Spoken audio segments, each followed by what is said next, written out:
Shalom and welcome to Jerusalem Studio.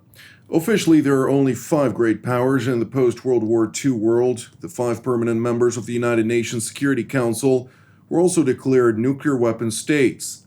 But in reality, there are other powers with a legitimate claim or aspirations to greatness, at least by some measures, such as Germany, Japan, and India.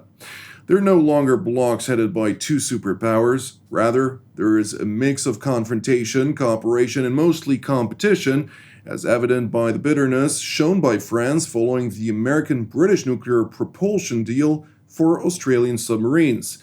So what is this state of play in great power competition? To analyze this topic, we're joined by Colonel Retired Dr. Eran Lerman, who is the co-host of TV7's Middle East Review, the vice president of the Jerusalem Institute for Strategy and Security, as well as the editor-in-chief of the Jerusalem Strategic Tribune. Thank you for joining us. Also seated next to, Dr. Lerman is Ambassador Danya Elon, who is also a co-host of TV7's Middle East Review, Israel's former ambassador to the United States and deputy foreign minister, as well as a lecturer at NYU. Thank you for joining us as well.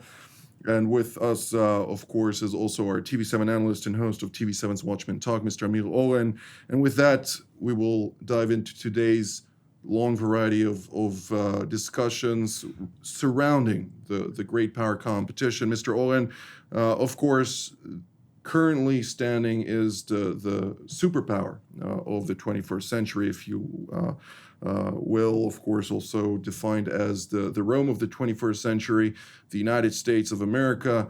To what degree is it still the central player of this great power competition? And what are the key implications and alliances it forged throughout our region here in the Middle East, and of course with direct or indirect implications to the state of Israel? Well, you call it a Rome.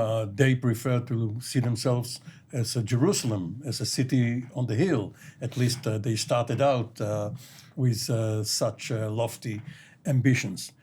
But you know, your introductory remarks bring to mind the old slogan of one of the American news radio stations. You give us 22 minutes, we'll give you the world. WNEW in New York and other stations. So fortunately, you are giving us almost double that time, and we do have the freedom to delve more deeply into that. So President Biden, having come into office on the heels of the Trump administration, is trying to both maintain some continuity in U.S. foreign policy going back to the Obama administration and perhaps even earlier, regarding the shift from Europe and the Middle East towards China and what is now being called the Indo-Pacific Ocean. It is not the Far East. It is no longer just the Pacific. It's the Indo-Pacific area because of the significance of India as a regional power, perhaps even more than regional. And if you have a change priority, it means that another priority must go down to a lower rank on the ladder. So the entire Middle East and the Eastern Mediterranean region must weigh the consequences of an American drawdown and withdrawal from the region and the shift or the pivot way east. Does it mean that Israel has a choice in looking towards another power center in the world? Probably not.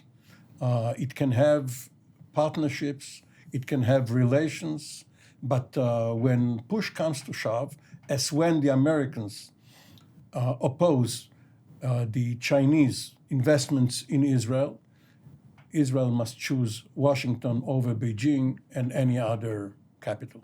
Ambassador Elon, your take on this?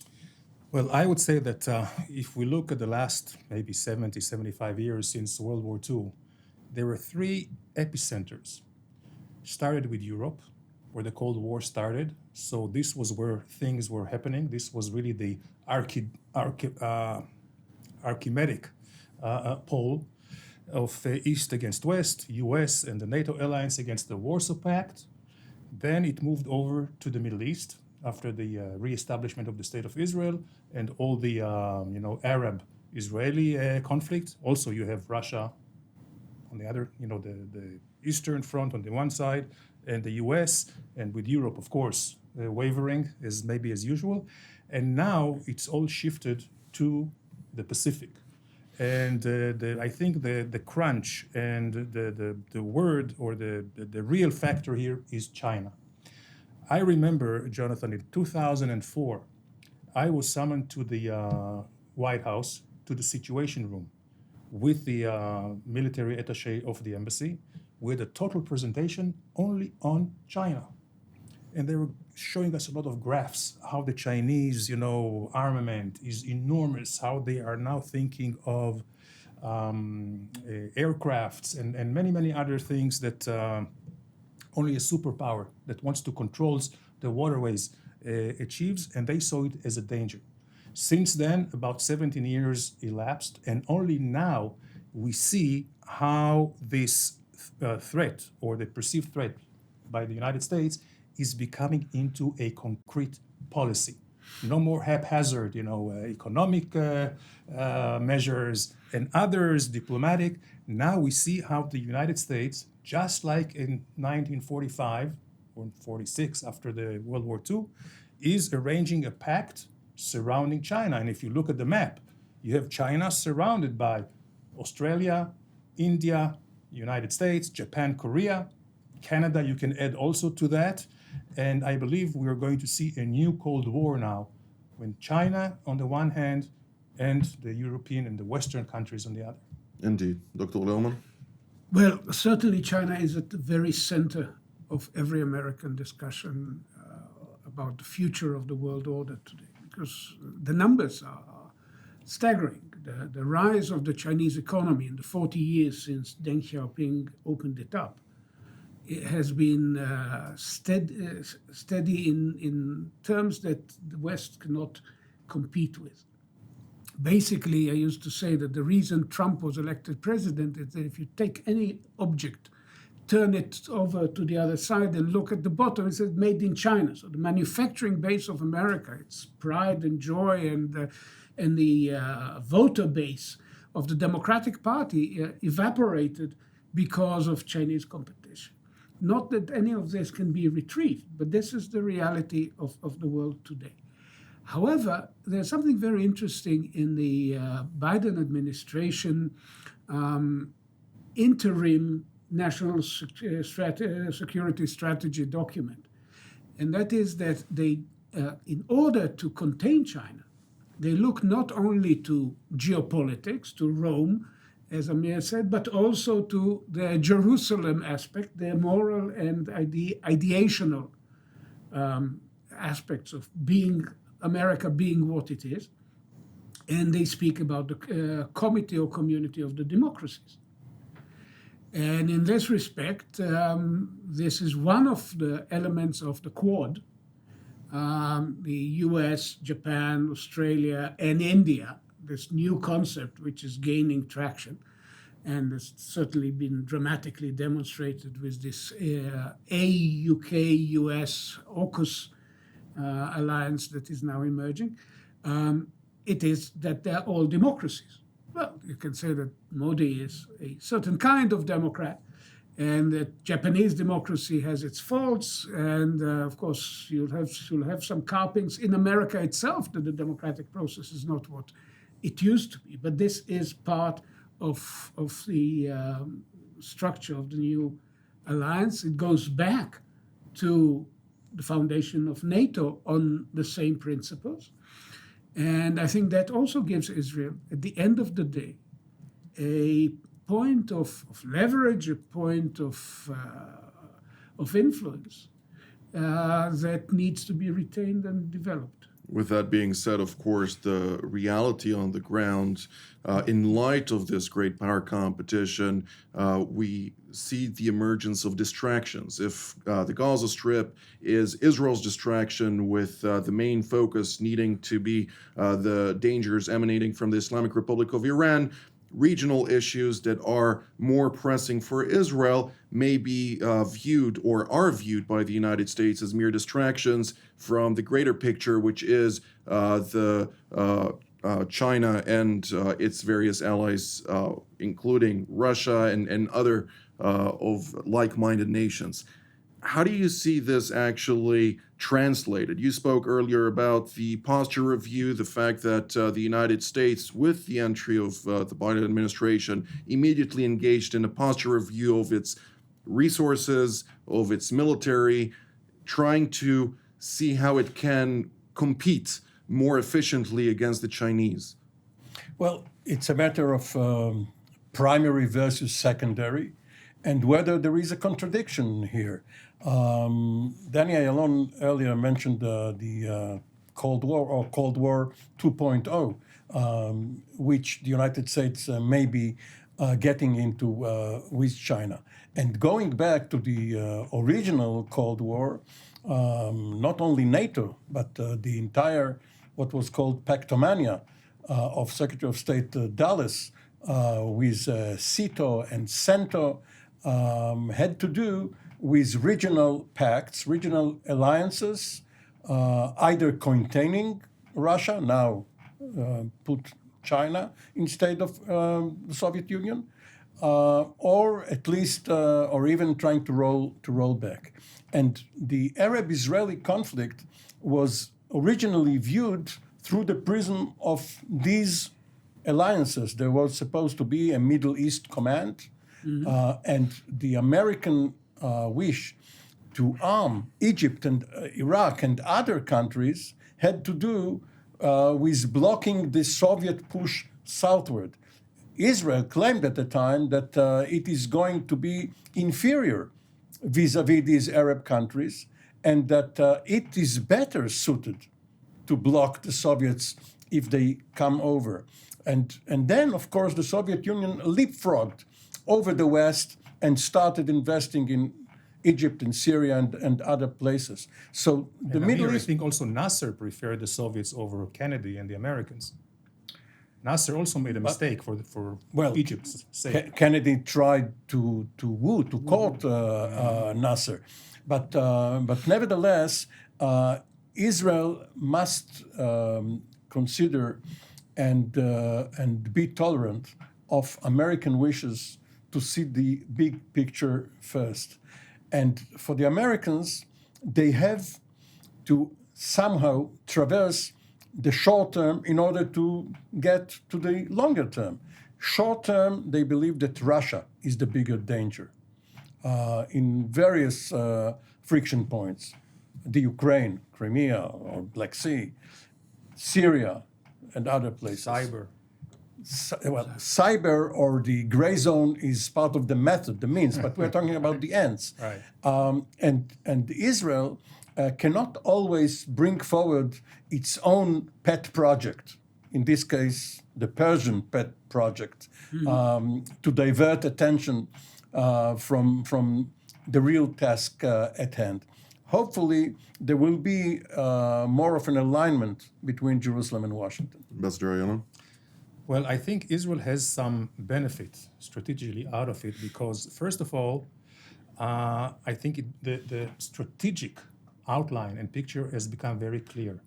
And like Amir said, certainly Israel will have to choose very, very, I would say straightforwardly, China or the United States. Not there is a, I mean, it's a no-brainer for sure, but now it becomes much more urgent. And in that respect, I think that there is kind of give and take, whereby the more Israel disassociates itself from China, and China does seek here a lot of technology, and Israel benefits a lot, like a $10 billion trade with China. It's quite significant for us, but still, it dwarfs in comparison to the challenges that we have vis-a-vis Iran, of course, radical Islam. And here, I think that with disassociating Israel itself from China, we can get more attention and more allocation of resources of the United States towards Iran. But it also brings us into the crosshairs of China Absolutely. within this competition. Dr. Lerman? Interestingly enough, one of the scholars at Jerusalem Institute for Strategy and Security, Tuvia Gering, China hand, noticed that for the first time, you can see in Chinese publications what the traditional anti-Semitic tropes about the Jews controlling America, about Jewish characteristics. Very nasty indication that the Chinese are not going to accept without response this kind of Israeli decision. I'm not quite sure that Israel should prematurely make this choice. After all, the Americans don't make it. The United States trades with China in the hundreds of billions, and this is what makes this Cold War different from the previous one. I hope I don't sound too crude, but there's an old expression which refers to the dentist proposition. And the guy was about to be treated by the dentist when he took firm hold of the dentist in a sensitive area and said sweetly, "Let's not hurt each other." So the American and Chinese economies are in the dentist position. They will hurt each other immensely if they come into all-out conflict. So it is not the Cold War template when we lived on different planets economically and ideologically. China today is a capitalist country with a communist government, and it is totally dependent on its export capacity. So it cannot close the world on itself like the hermit colony to the northeast in North Korea. And so and Israel shouldn't, I think, contribute to that kind of thinking. At the same time, I would totally agree, if we have to make a choice, it's a no-brainer.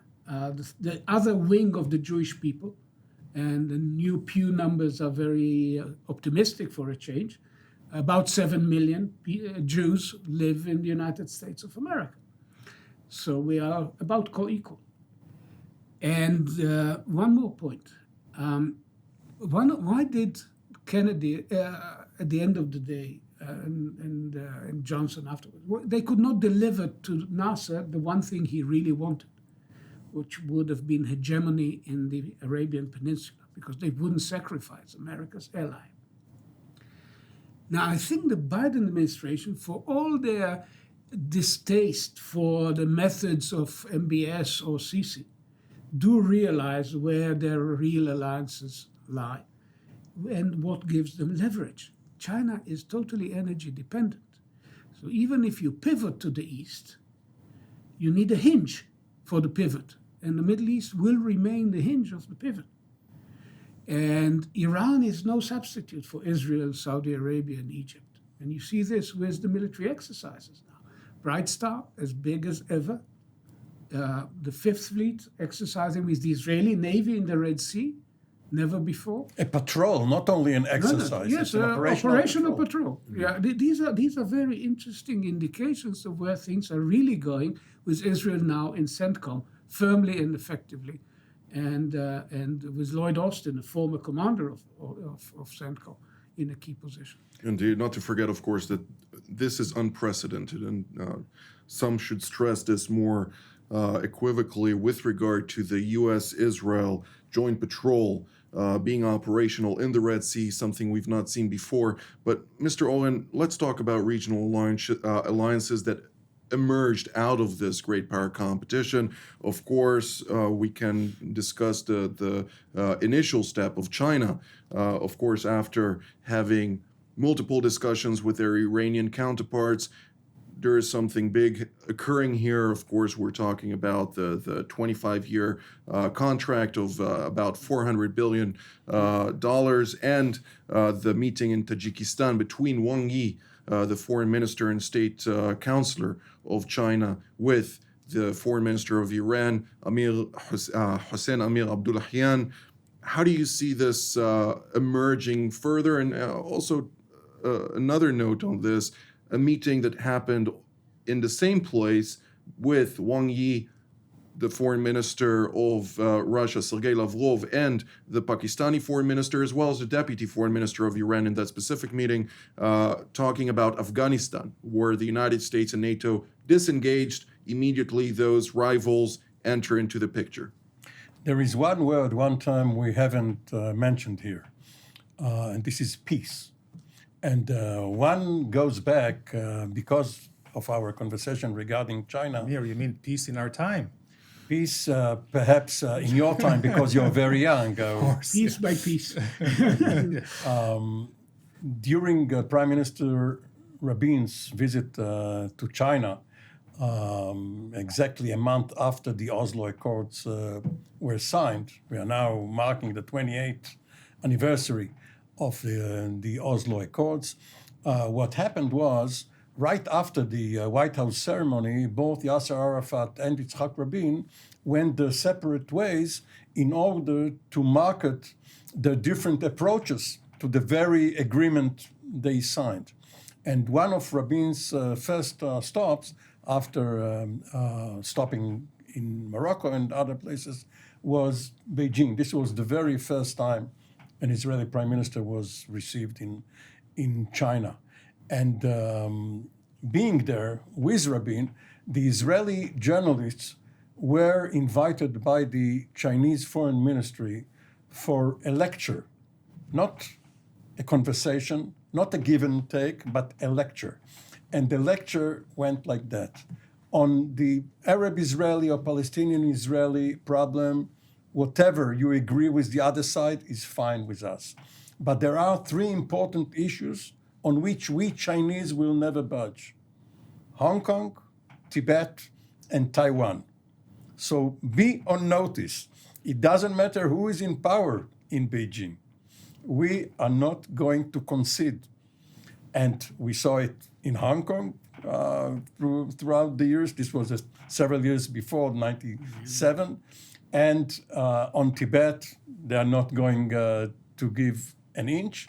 And Taiwan can be the next flashpoint. So fortunately enough, we are too far from the area, and we're not going to have to contribute forces. But Israel has trade with Taiwan, as it does with South Korea and in other places. And China has the Iranian card.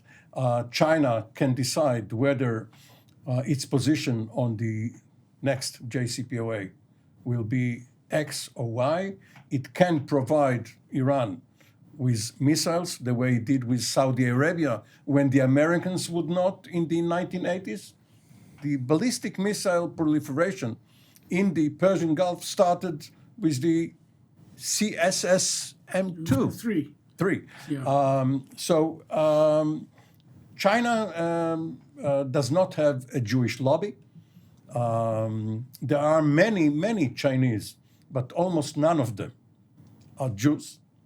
And they have no leverage over the Chinese equivalent of Congress.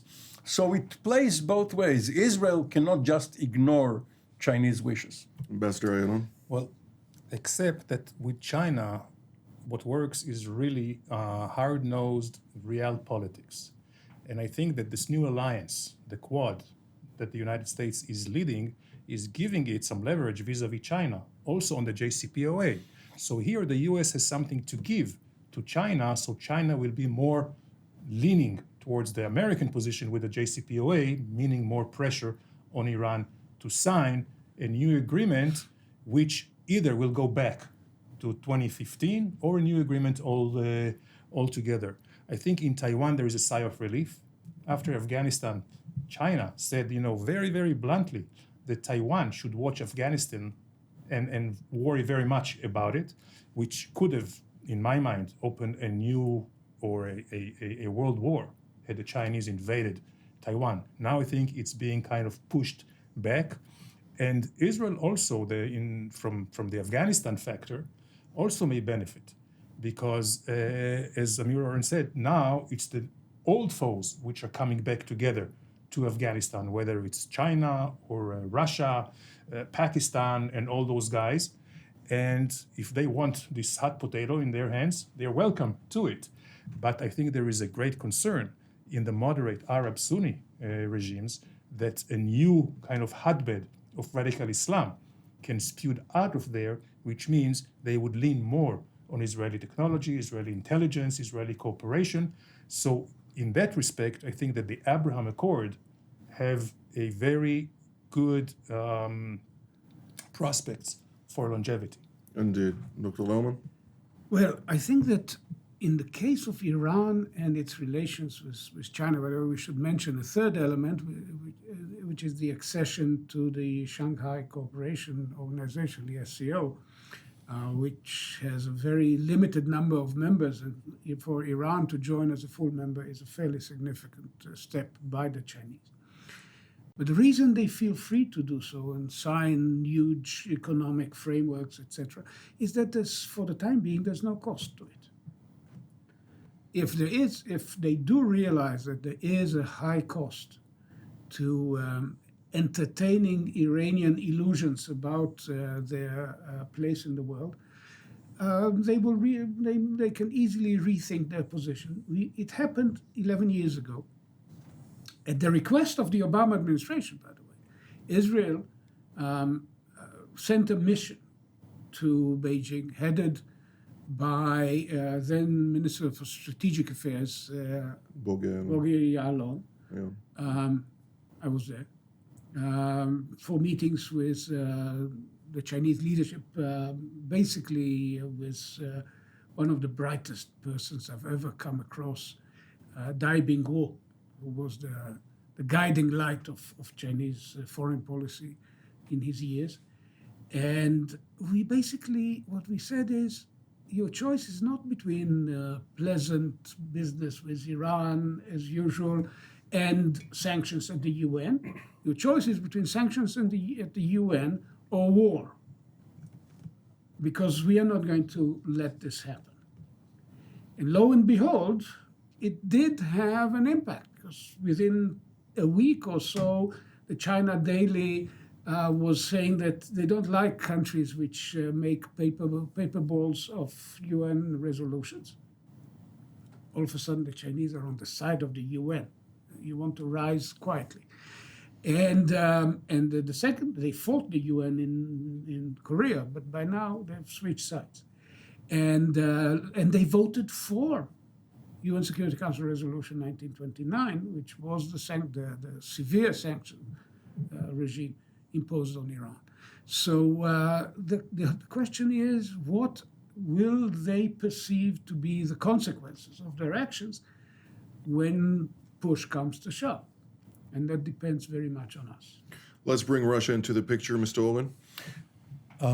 We know that there are no permanent alliances, and we have seen it with the problems between France and the United States, which, by the way, historically the French had it coming because de Gaulle took France out of the military side of NATO when he thought that this was in France's interest to have an independent deterrent force and to be separated from the United States and Great Britain, but still under their auspices when the time comes.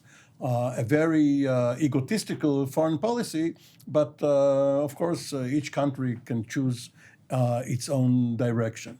And regarding Russia, the biggest mystery is what is going to happen 10 years from now, 15 years from now, when Vladimir Putin will be at the peak of his powers, or perhaps someone else will rule Moscow, and Russia will have to choose sides between China and the United States, knowing full well that in either case, it will have to play second fiddle. It will not be a trilateral, tripolar world. It will be the United States versus China, with Russia not being neutralist, non-aligned, as there was the case in the 1950s when the non-aligned aligned themselves with the Soviet Union. And the economic problems of Russia, the demographic problems, of course, it is losing population. And it will probably, because of its long border with China, it will probably side with the Americans. I totally agree. I totally No, agree. no, please disagree. Otherwise, no, we can't in this have a case, I totally agree because for Russia, China is an existential threat in the long run. Not only because the long border, because there is a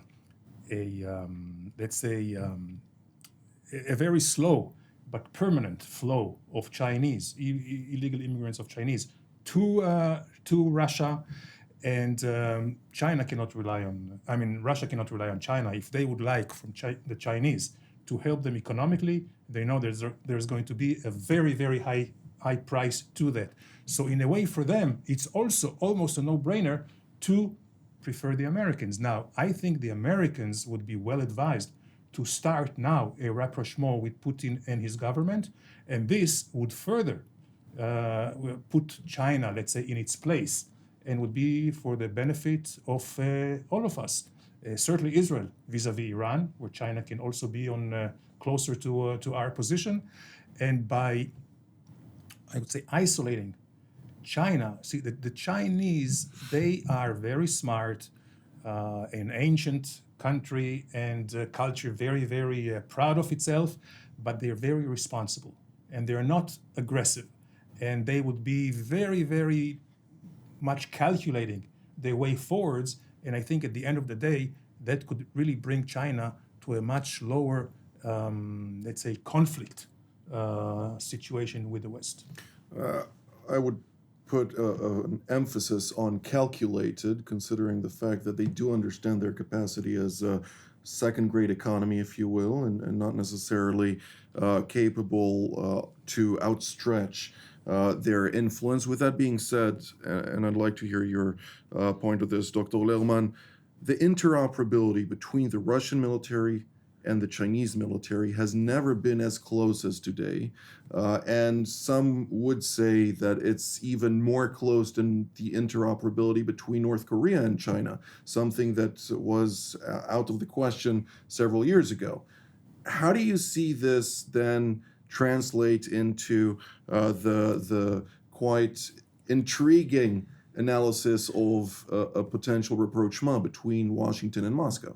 Well, I wish I could share Amir's and Danny's optimism, and logic definitely points in that direction. I sometimes ask Russian friends, what do you want to be when you grow up?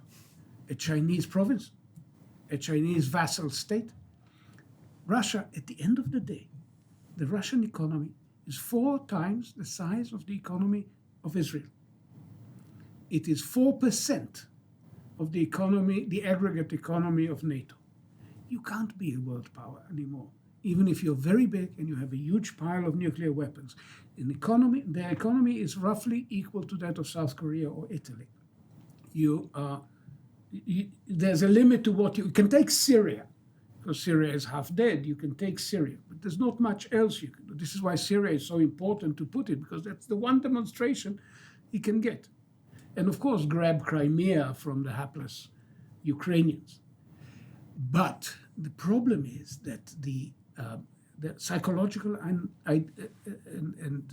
ideological elements inbred for years about the hostility of the West, its rapacious intentions, and things that the West contributed to by overextending NATO expansion.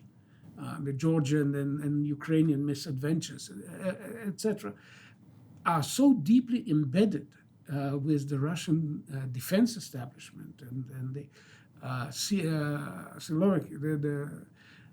the guys of the organization, so to speak, who run the country for Putin, that it's not easy to change course. I remember a group of Israeli officers who came back from a visit in Russia, and they were given a presentation that started with 2 ravenous wolves with blood on their snouts, One of them was the European Union. The European Union, blood snout. This is a grass-eating animal.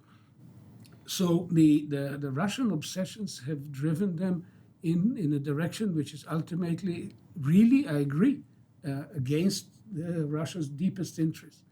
The vision of Vancouver to Vladivostok, which Jim Baker played with in the days after Soviet collapse, seems as far from reality as ever.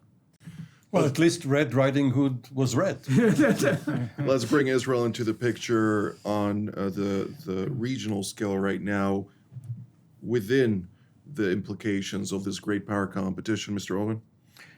We have discussed here problems through the prism of nation states, which is a simplistic way, perhaps unavoidable, to do it. But there are also questions of regime and population. China and Russia are ruled by one party and one leader.